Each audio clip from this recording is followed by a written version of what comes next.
and welcome to Anthropology 201 World Cultures. This is Lecture Series 1. In this series, we are going to be covering the following topics. First and foremost, we're going to do a brief introduction to what exactly is anthropology, specifically cultural anthropology. Also, we're going to dive into defining culture. What does it mean when we say culture? What are the functions of culture? What are culture changes, cultural universals? And what does it mean for culture of the individual? So, what is anthropology? Now, throughout this course, you may hear me ask a few hypothetical questions. I may ask you to write down your thoughts or give a definition of what you think things are. Just do this on a scrap piece of paper. Chances are I'm not going to collect it, give you a grade for it. It's just for the betterment and understanding of your personal knowledge and stuff. Now, so what is anthropology? When we hear the word anthropology, many times we often think of Diane Fossey or Jane Goodall devoting years of their life to studying primates. You might think of someone interviewing exotic tribesmen about their daily life and family. Another good example is someone in the heart of Africa excavating human skeletal remains. We see that a lot in popular culture. Or the linguist recording the words and sounds of a language that hasn't been written down ever. Someone studying the homeless culture present in many major cities. Or, my personal favorite, the Hollywood depictions of explorers in pith helmets exploring, an Aztec temple in the rainforest. Now, in some way, all of these are, in fact, correct. We do travel all over the world, studying people, studying language. But we also study fossil remains and artifacts. Though they all study different things and put out different data sets, it all is to study the same thing, and that is people. So what exactly is anthropology? Well, anthropology is derived from the Greek words anthropos and logos, meaning human and study. So, the definition of anthropology is the study of the origins, development, and contemporary variations of all humans who have existed anywhere on Earth. Now, an attempt to understand the human condition, anthropologists draw on data from many different disciplines. In fact, an anthropologist by the name of Eric Wolf suggested that anthropology was a discipline that spans the gap between the humanities, the social sciences, and the natural sciences. Now, to illustrate, anthropological investigations of native art, folklore, values, and supernatural belief systems are primarily humanistic in nature. Studies of social stratification, comparative political systems, and means of distribution are common in sociology, political science, and economics, respectively. And studies of comparative anatomy and radiocarbon dating are central to the natural sciences of biology and chemistry. Now, the global scope of anthropological studies has actually increased over the past century. In the early 1900s, centered on non-Western cultures was the primary focus focus of anthropology. Now, we often looked at pre-literature, technological, simple societies. So this left industrial societies to other disciplines. Now, so communes in Cali or street gangs in Chicago, we started branching out into these. We started using the same methods that we used to study the exotic in the rainforest back home on these new urban environments. Now, only when the whole range, and I can't stress that enough, only when the whole range of human cultural variation is examined will anthropologists be in a position to test the accuracy of theories about human behavior. Now, traditionally, anthropology has been divided into 4 disciplines. And now, this does vary country to country. For example, here in the US, we often see that archaeology is often portrayed as a subfield, whereas if we travel over into Europe, we might see it as its own field, and anthropology is a subfield of it. Now, traditionally, anthropology is divided into 4 disciplines. And in recent years, each subfield has developed an applied component. Now, this applied component is typically directed towards solving societal problems and less towards collecting knowledge purely for the sake of developing theory. Now, what are the 4 subfields of anthropology? Well, the first one is archaeology. And archaeology is defined as the study of past human cultures through the systematic excavation and analysis of cultural remains. Now, there are 3 major areas of archaeology. First, we got prehistoric archaeology. Then we have historic archaeology. And the third major area is applied archaeology, or cultural resource management, CRM. Now, prehistoric archaeology is the study of past cultures before the written word. Historic is after the written word. Now, CRM, the cultural resource management, this is where most archaeologists find their work outside of academia. In the US, anytime there is a major developmental project, there must be an archaeological site investigation to make sure that the construction will not disturb or destroy any archaeological remains. This is what CRM companies deal with primarily.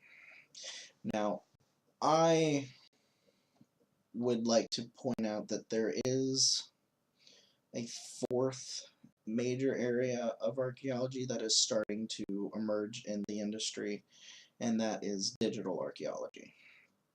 This involves a lot of 3D modeling and digital environment building, mostly for simulation or data visualization.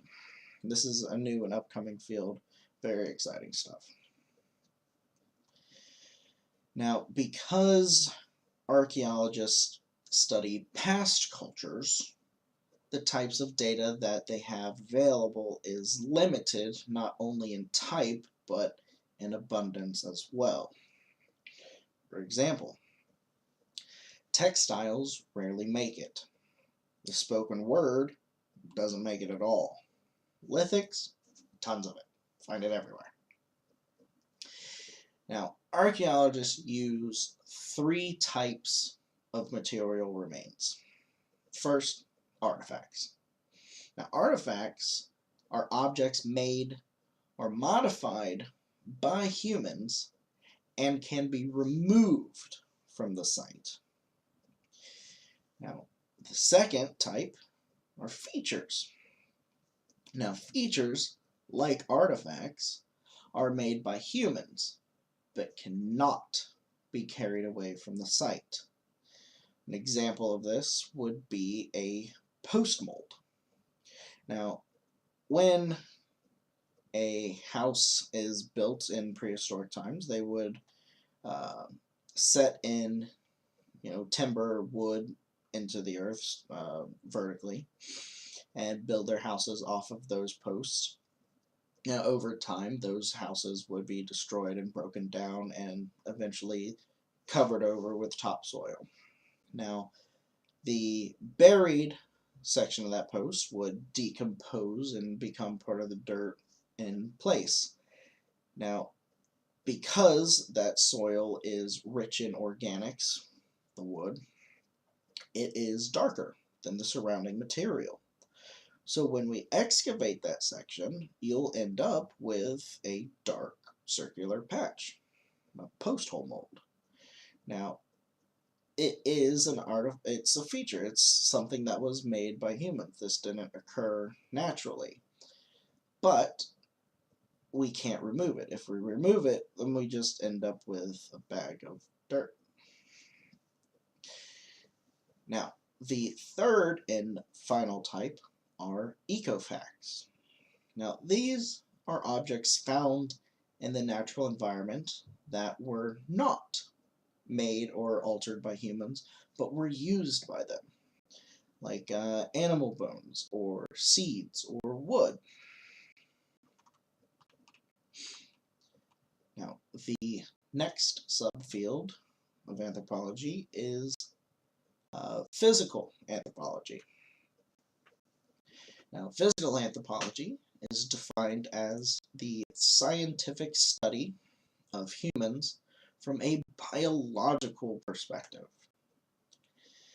Physical anthropologists look at the biological behavioral characteristics of humans and non-human primates, including their ancestors. Now, this also has three major areas of study. First is paleoanthropology, the study of human evolution. They utilize primarily fossil remains of humans, proto-humans, and other primates. The second major area of study is primatology, the study of primates, apes, monkeys, and prosimians. And the third area of study is human physical variation. This studies the differences among various human populations. Some differences are physical, others are biological. Now, the third subfield of anthropology is anthropological linguistics. And this is the study of human speech and language. Now, there are four main areas to linguistics. First is historical linguistics. This deals with the emergence of language in general and how specific languages have diverged over time. The next subfield, or the next major area of study, is descriptive linguistics, the study of sound systems, grammatical systems, and the meanings attached to the words in specific languages. The third major area of study is ethno-linguistics. Now, this branch of linguistics studies the relationship between language and culture. A primary and classic example for this is if we look at our culture and we examine our language on how many different words that we have to describe cars. We have car, automobile, truck, van, Uh, then we break into the different models. That's a Ford truck. That's a Chevy truck. That's a Ford F-150. And the list goes on and on and on. Now, if we look at how many words we have for snow, well, we've got snow, ice, sleet, slush. Not as many. When we compare that to car, which we have tons and tons for, we start to see that we value one thing over the other. Our culture is very heavily dependent upon our ability to travel, our ability to move around, our ability to drive. So we have a lot more words for car than we do for snow. Now, if we take that same experiment and look at the Inuit culture, they have thousands of words for snow and ice, but only one or two for car. And that's because, their values are different than ours. They use, snow more than they use cars. Now, the fourth major area of study is sociolinguistics. Now, this branch studies the relationship between language and social relationships. Now, there is also a field of applied linguistics here. They typically look to form better strategies for teaching language in school. They do descriptive linguistic work for the government to review law and contract language. They also work to save languages that are in risk of becoming extinct. They are also often called in by Hollywood or writers to develop language. A prime example for that is the Dothraki language from Game of Thrones. They hired a linguist to develop that language for them. The same can be said for the video game Far Cry Primal. The language spoken by the tribes in that game were developed by a paleolinguist. Now, the fourth and final subfield is cultural anthropology. Now, cultural anthropology is defined as the study of specific contemporary cultures and the more general underlying patterns of human culture derived through cultural comparisons. Now, cultural anthropology is the biggest subfield in relation to this course. This course, we are looking at, cultures all over the world. Hence the name, world cultures.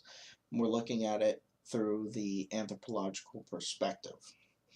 And the study of alive cultures is cultural anthropology. The study of dead cultures is archaeology.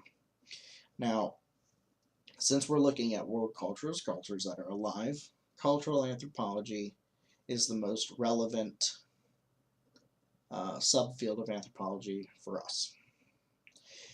Now, cultural anthropology utilizes ethnology and ethnography. An ethnology is the comparative study of contemporary cultures. An ethnography is the recording and analysis of a culture or society, usually based on participant observation and resulting in a written account of people, place, or an institution. Now, an ethnology, the comparative study, often uses ethnographies, the report, to conduct itself. Now, because the description of a total culture is usually beyond the scope of a single ethnographer. They have divided themselves into five different areas of specialization.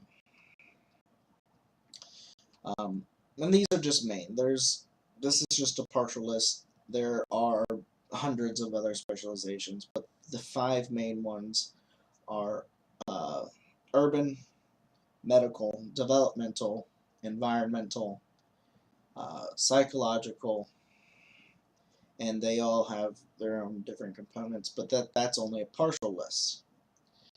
Now, you also see specializations in agricultural anthropology, legal anthropology, educational anthropology, the anthropology of religion, business, economics, political, the anthropology of tourism, anthropology of work. You also see nutritional anthropology. The list goes on and on and on. If there is a major section to, the way of life of a culture, there is an anthropological specialization. Okay, so we are going to continue on with culture.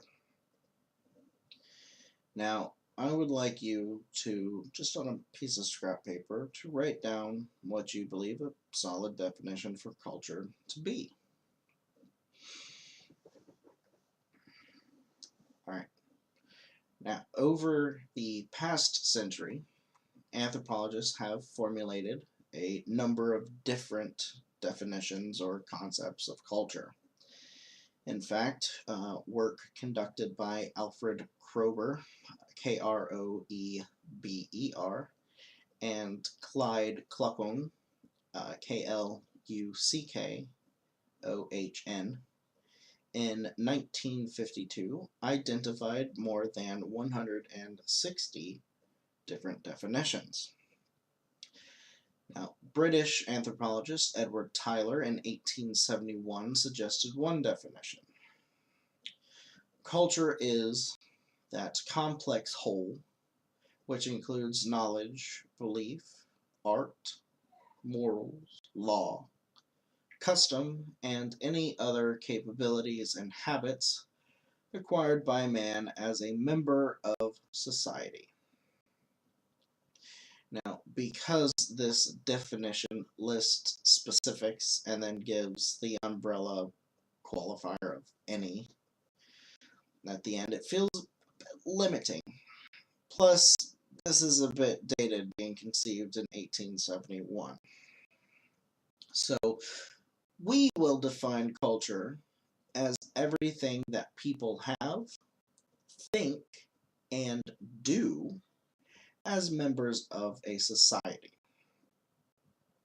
So culture is everything that people have, think, and do as members of a society. Now, this is instructive because of the verbs have, think, and do. Now, these correspond to three major components of culture. Everything that people have refers to their possessions, their technology.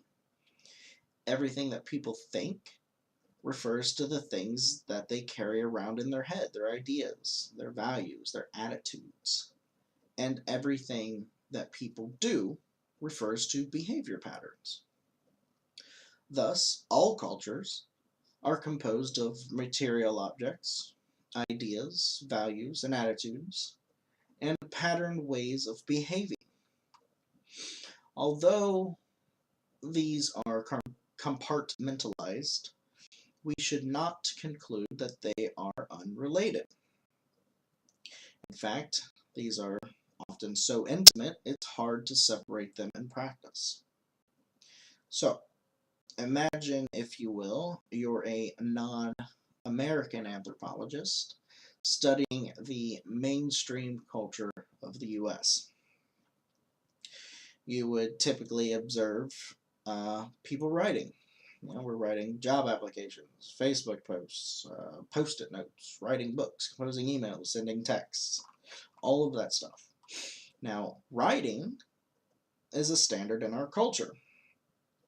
But when we write something, which of those three components is it classified in? Is it a material object? Is it an idea? Is it a behavior? What is it? Now, when we write, we use tangible things. We use artifacts, pens, pencils, computers, word processing software, smartphones, paper. These are all artifacts. Artifacts obviously are visible to be the visible part of writing. So they belong to material object. Now, in order for me to use English, though, in its written form, I have to know the alphabet. I have to know how to spell. I have to know grammar, syntax, the rule that words are written from left to right and not top, right to left. Then they're also written from top to bottom. I also have to know how to manipulate a writing utensil or have basic computer competency. On top of all of this, I have to follow basic behavioral conventions. Like, I have to know it's not okay for me to work on my screenplay in Starbucks wearing a bikini and a scuba tank. So, our cultural processes of writing involves an intimate knowledge of the three major components of the culture: the things, the ideas and knowledge, and the patterns of behavior. Now, if we jump back to our definition, the last bit of it, as members of a society, reminds us that culture is a shared phenomenon. For a thing or aspect to qualify as being cultural, it must have some meaning shared by most of the people in a society. For example, shaking hands versus, a block party. We as, Americans know that when we meet somebody and we stick our hand out, that's not a gesture of, ill will or hostility. They're shaking our hand. They're greeting us. It's something that we all share. That's part of our culture. Now, you and your neighbors might have a monthly block party that, you always do every, third Tuesday of the month, whatever it is. That's just your little group. That doesn't constitute a part of your culture, because not everyone or the majority of the people that share your culture do it. Now, perhaps the most fundamental aspect of culture and what makes humans unique in the animal world is our capacity to symbolize. Now, a symbol is something that stands or represents something else. Now, Leslie White, who is a male American anthropologist known for his advocacy of the theories of cultural evolution, sociocultural evolution, and especially neo-evolutionism, he stated that the ability to symbolize is the single most important hallmark of humanity. It is this capacity to create and give meaning to symbols that helps people identify, sort, and classify things, ideas, and behaviors. Now, when people symbolize by using language, they're able to express experiences that took place at an earlier time or suggest events that may happen in the future. Without symbols, we would not be able to store the collective wisdom of past generations, and consequently, we would be prone to repeat the mistakes of the past. Now, as we stated previously with the handshake example, that when two people of the same culture meet, there's a certain degree of comfort that comes with knowing what to do and when to do it. Now, behaviors that are taught by being a member of society such as the handshake, are very important to us. However, the uncertainty one experiences when trying to operate in an unfamiliar culture can often lead to culture shock. Now, culture shock is a form of psychological distress that can result in depression, overeating, and or irritability. Now, even though culture is shared, we can expect to find a certain amount of differentiation based on gender, class, age, religion, or ethnicity. For example, the daughter of a wealthy physician in Athens would have a slightly different value set and behavioral expectations than the daughter of a rural Greek farmer.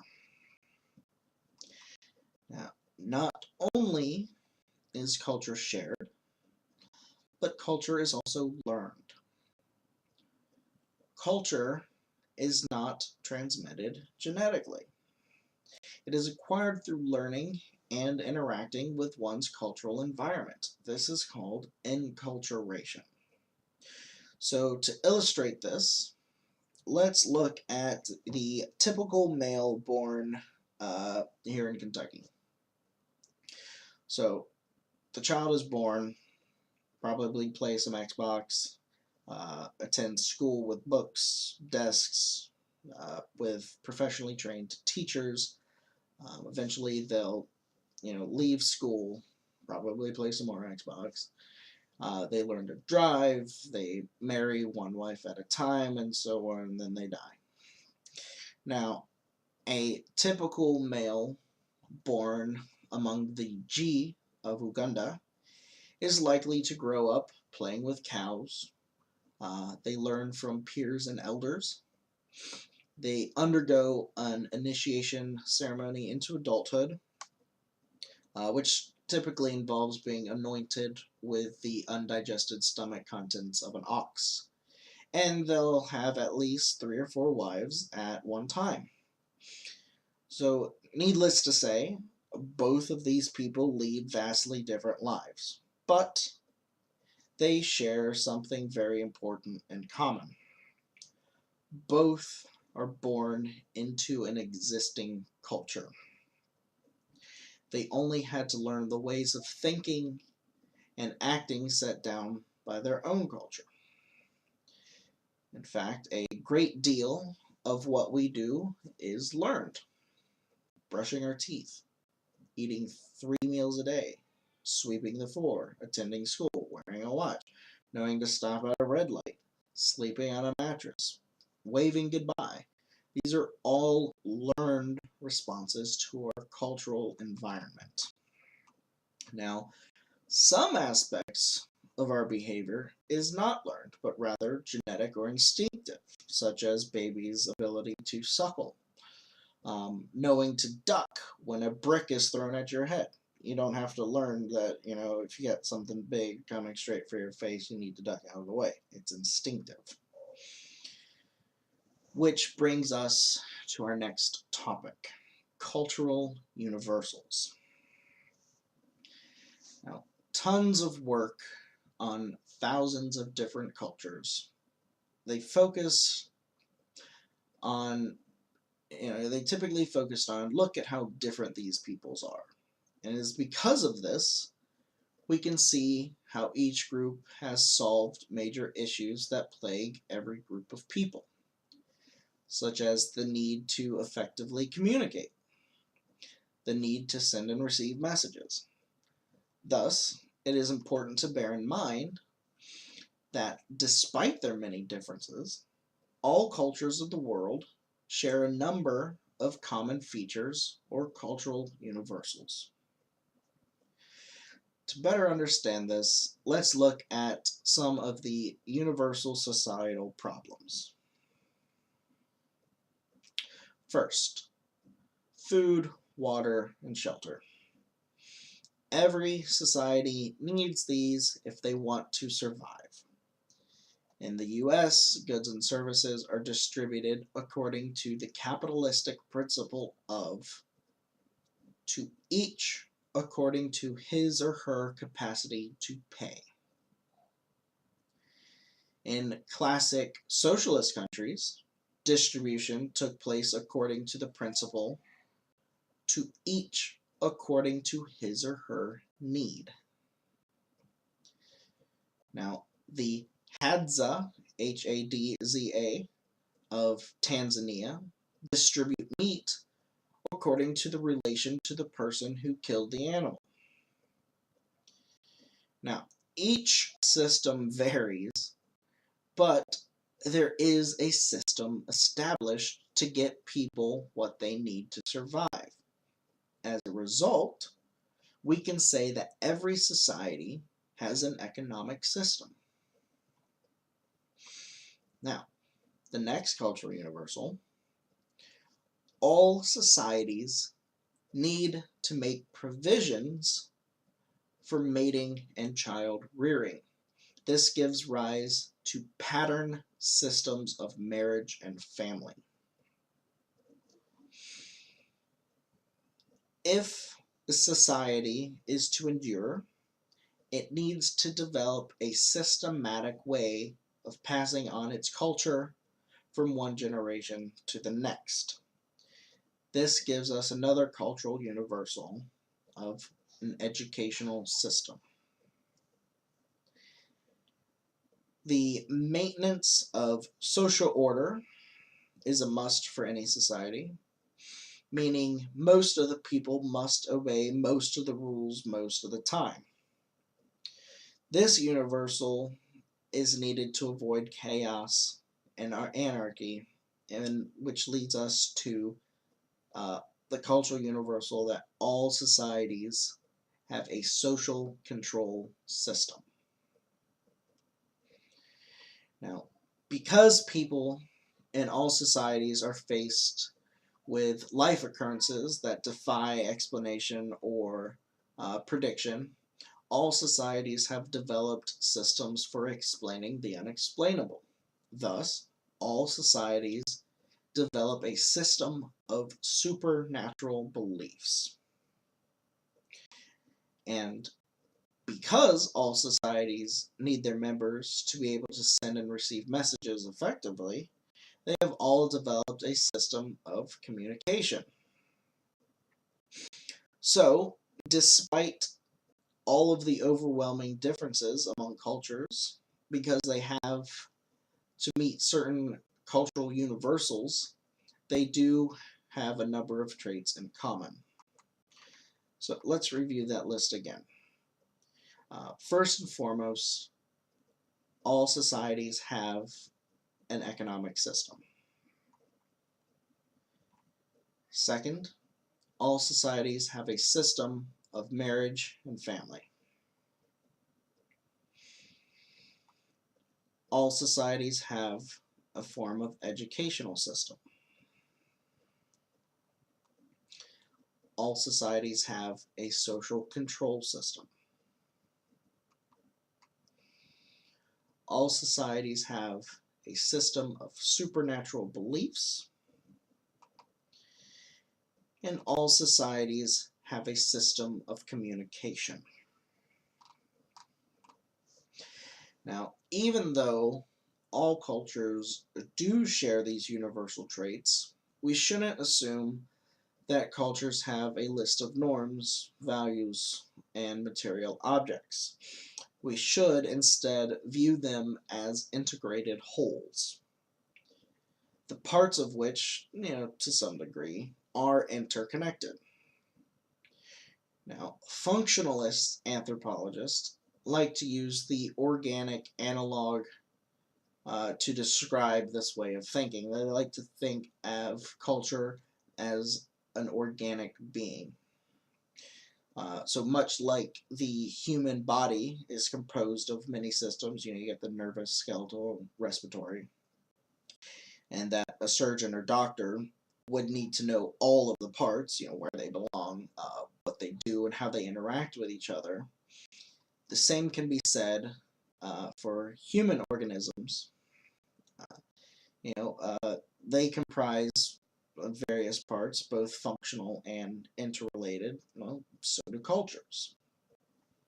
So when describing cultures, anthropologists often identify such parts as, economic, kinship, social control, marriage, military, religious, aesthetic, technological, and linguistic systems. The integrated nature of culture enables anthropologists to explain certain sociocultural facts on the basis of other sociocultural facts. Now, they are related and in some cases can influence one another. So, to illustrate this point, uh, let's consider the fact that Japan has the third largest economy in the world, but Japanese scholars have received only 14 Nobel Prizes since 1901. Now, compared to the United Kingdom, which has received 116, Germany, who's received 121, and the United States, which has received 320 since 1901. If we want to explain or understand this phenomenon, it's important to seek answers in other parts of the culture. Now, Japanese culture is steeped in Confucianism, which emphasizes piety toward elders. So you see things such as age-graded promotions and a general penchant for incremental advances rather than bold experimentation. Now, in a society that has always valued cooperation and harmony, Japanese scholars avoid the intense peer review that has stimulated creativity and experimentation in other industrialized nations. So, professional advancement for Japanese scholars has been based more on seniority than actual contributions. And the relationships among scientists are cordial, they're friendly, and very much non-confrontational. Thus, if we are to understand why the Japanese have received so few Nobel Prizes in science, we need to look at other parts of the Japanese culture that have influenced the behavior and the creativity of Japanese scientists. Now, the concept of integrated cultures is directly related to the concept of cultural relativism, which involves the viewing of any item within its proper cultural context rather than from the perspective of the observer's culture. The fact that all cultures are composed of interrelated parts prompts us to explore how a feature from a new and different culture fits into its original context. Now, cultures change over time. The more globalized the society, the faster it changes. Now, culture change is brought about by both internal and external factors, such as inventions and innovations, and cultural diffusion.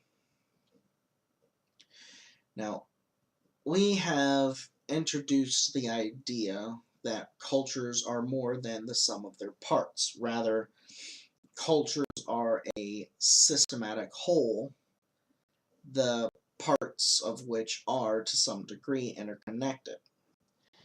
Now, if cultures truly are integrated wholes, it would follow that a change in one part of their culture would likely bring about change in other parts.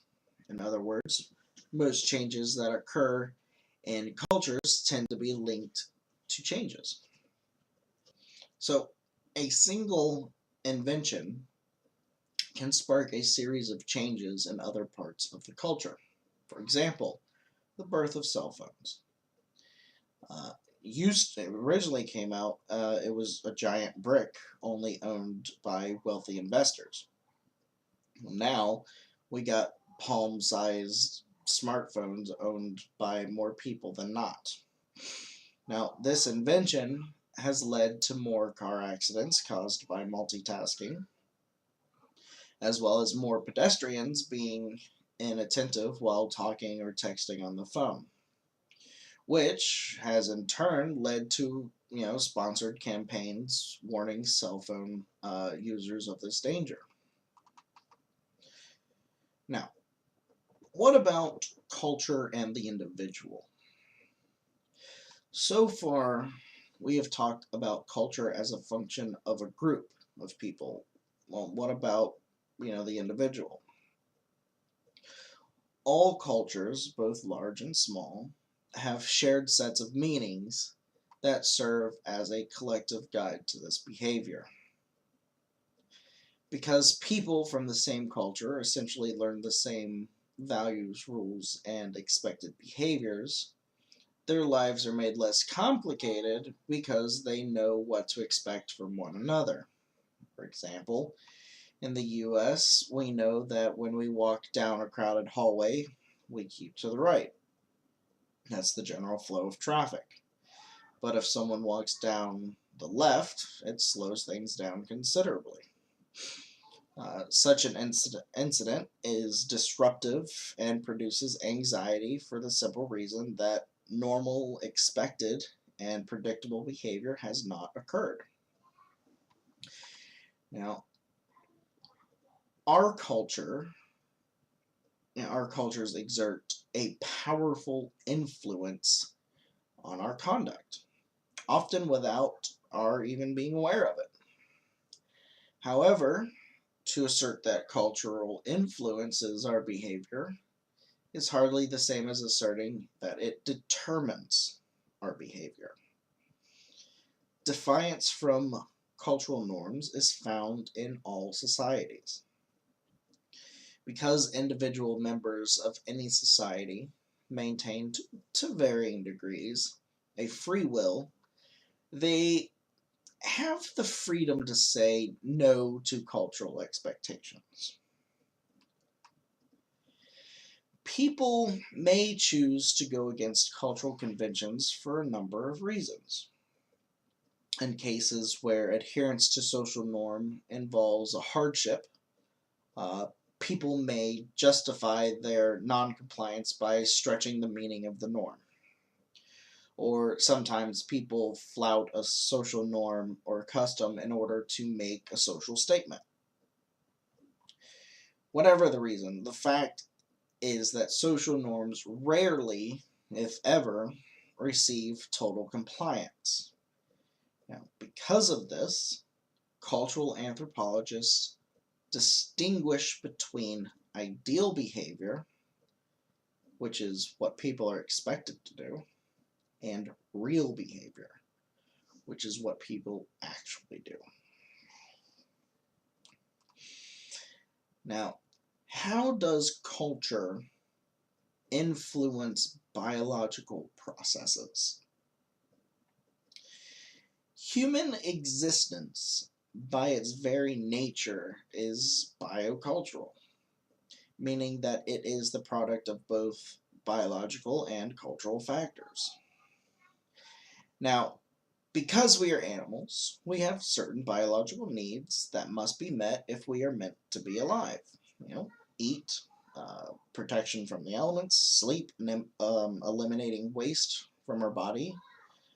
These are just a few examples. Now, it is important for us to distinguish between these biological needs and the ways we handle them.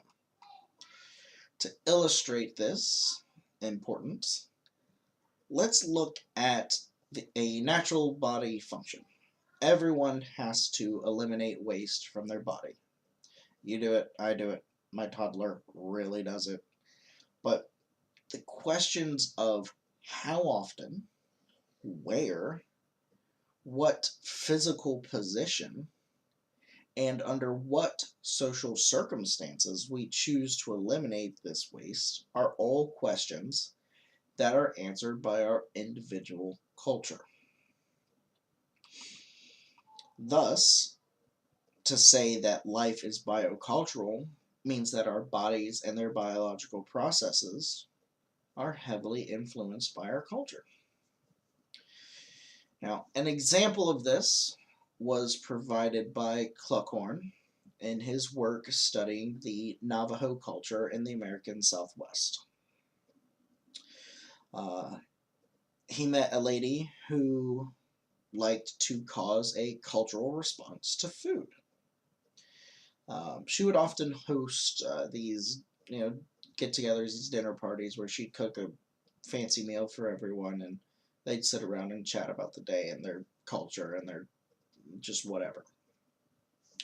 Well, this particular time she cooked a meal. It was delicious. Everyone loved it. It kind of looked like a flaky tuna or chicken, and a couple of the patrons, they ate and they were like, "This is pretty good. What is this? Is this tuna? Oh no no. Oh, is it chicken? Yeah. No no no no. It's not. It's not chicken. It's rattlesnake." And eventually everybody would go, "Oh, gross, gross, gross," and then someone would vomit. Well, this is an excellent example of how the biological process of digestion can be influenced by a cultural idea. The fact that to most of us, rattlesnake is not meant to be eaten, it's not meat for food, it triggered our bodies to reject it and throw it up. Now, as far as for the non-material aspects of our culture, such as ideas, values, and attitudes, they can have a noticeable effect on the human body as well. Culturally defined attitudes concerning male and female attractiveness, for example, have resulted in some dramatic effects on the body. For example, Burmese women elongate their necks. Traditionally, the Chinese bound their feet to make them smaller. Men in New Guinea put bones through their noses. Scarification and tattooing are practiced in various parts of the world for the same reasons that men and women in the U.S. get their ears pierced, because our culture says it looks good. Now, culture can be adaptive, but it can also be maladaptive. Culture represents the major way by which human populations adapt or relate to their environments so that they can continue to reproduce and survive. Most other living organisms, besides humans, adapt to their environment by some sort of physiological adaptation. For example, predators like wolves. They developed powerful jaws and sharp teeth. Humans, however, have relied more on cultural features for adapting to the environment. Like the wolves, who developed sharp teeth for tearing animals apart, humans developed specialized tools to do the same process. We made spears, arrows, guns, knives, scrapers to process our food with.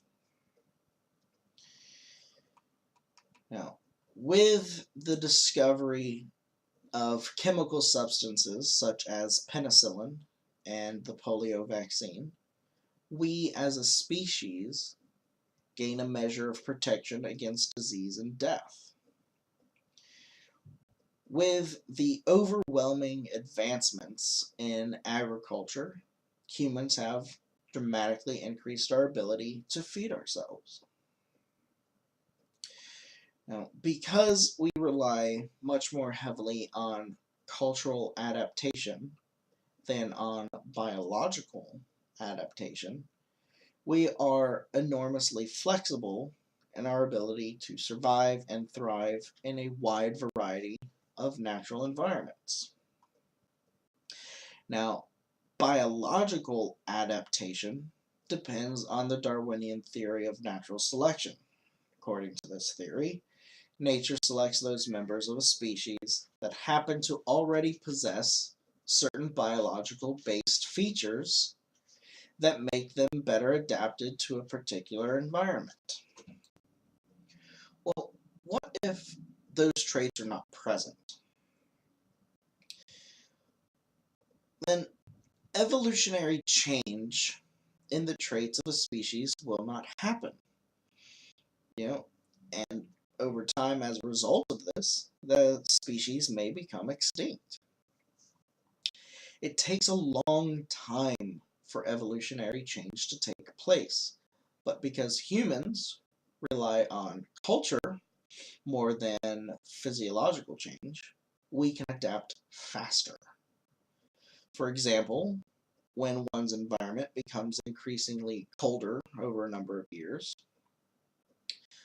non-humans relying on Darwinian natural selection must wait generations to develop more protective body hair.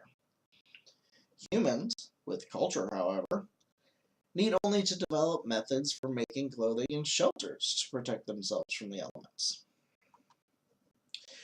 The notion that culture is adaptive should not lead us to conclude that every aspect of culture is adaptive. Some aspects may in fact be adaptively natural or maladaptive or dysfunctional.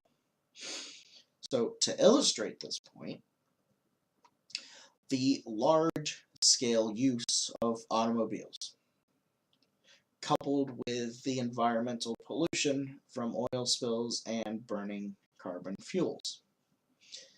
It's currently destroying the quality of air in our environment.